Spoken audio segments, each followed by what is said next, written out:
الحمد لله رب العالمين حمدا كما يليق بشانه وعظيم سلطانه والصلاة والسلام على نبيه المصطفى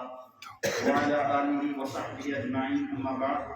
قال الله عز وجل أعوذ بالله من الشيطان الرجيم بسم الله الرحمن الرحيم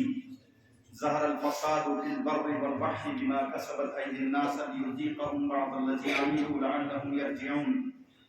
صدق اللہ العظیم۔ محترم بزرگوں، دوستوں، نوجوانوں، عزیزوں، السلام علیکم ورحمۃ اللہ وبرکاتہ۔ چونکہ ہم سب یہاں جو مہمان تشریف فرما ہیں ان کو سننے کے لیے آئے ہیں، اب چونکہ حکم ملا ہے تو حکم کی تعمیل میں مختصراً چند باتیں گوش گزار کرنا چاہتا ہوں۔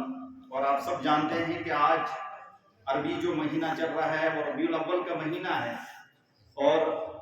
عربی میں ربیع کو بہار کو کہتے ہیں، اور اس مہینے میں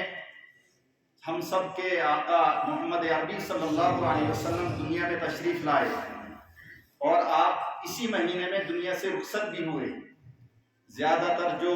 راجع قول ہے وہ 9 ربیع الاول کو آپ صلی اللہ علیہ وسلم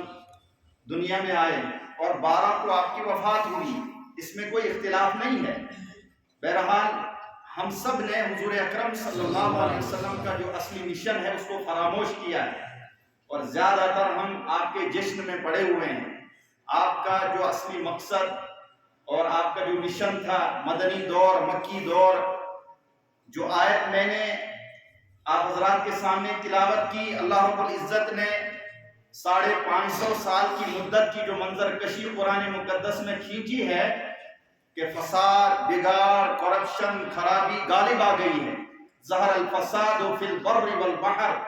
بما کسبت ایدی الناس، لوگوں کے کرتوتوں کی وجہ سے اللہ رب العزت نے ان کو اپنے عذاب کا مزہ چکھایا، لعلہم یرجعون، تاکہ یہ پلٹ کر واپس آ جائیں، توبہ کریں، رجوع کریں، معافی مانگیں۔ یہ 500 سال کی مدت میں جب دنیا میں کوئی مبشر، کوئی منذر نہیں آیا، کسی بھی دھرتی پر، کسی بھی گوشے میں، کسی بھی کونے میں، کسی بھی قوم میں، اس سے پہلے جو انبیاء آتے رہے اور اپنی قوم کو ڈراتے رہے، آپ صلی اللہ علیہ وسلم سے پہلے حضرت عیسیٰ علیہ السلام کے اٹھ جانے کے بعد دنیا میں بگاڑ تھا، فساد تھا، پوری دنیا کرپٹ تھی۔ آپ تھوڑا تاریخ کا مطالعہ کریں کہ وہاں غلاموں کے ساتھ کیا زیادتیاں ہوتی تھی، بچی کو زندہ دفن کیا جاتا تھا، اور یہ ایسی منحوس حرکت تھی کہ کل قیامت کے دن اللہ رب العزت ان والدین سے بات کرنا نہیں چاہے گا،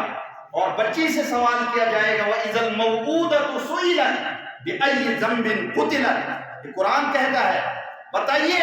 جس گناہ کی پاداش میں تجھے دفن کیا گیا تھا، زندہ درگور کیا گیا تھا، والد سے نہیں پوچھا جائے گا بلکہ بچی سے پوچھا جائے گا۔ یہ تمام برائیاں، یہ تمام فساد ہر جگہ ہمارے اس ملک میں ستی کا راج تھا، جہاں غیر مسلم کے یہاں مرد مر جاتا تھا تو اس کی بیوی کو زندہ رہنے کا کوئی حق ادھیکار نہیں رہتا تھا، اس کو بھی آگ کے الاؤ میں ڈالا جاتا تھا۔ اس کے علاوہ ہزاروں انگنت برائیاں تھیں۔ حضور اکرم صلی اللہ علیہ وسلم کی بعثت جب مکہ میں ہوئی، آپ صلی اللہ علیہ وسلم جب پروان چڑھے اور ربیع الاول کا مہینہ تھا، دنیا نے وہ بہار دیکھی کہ قیامت تک نہ وہ ویسی بہار آئے گی نہ آئی، اور آپ صلی اللہ علیہ وسلم نے پوری دنیا کو، آپ چونکہ رحمت للعالمین اور خاتم النبیین، اس سے پہلے جتنے بھی انبیاء آتے تھے وہ ہر قوم کے لیے تھے،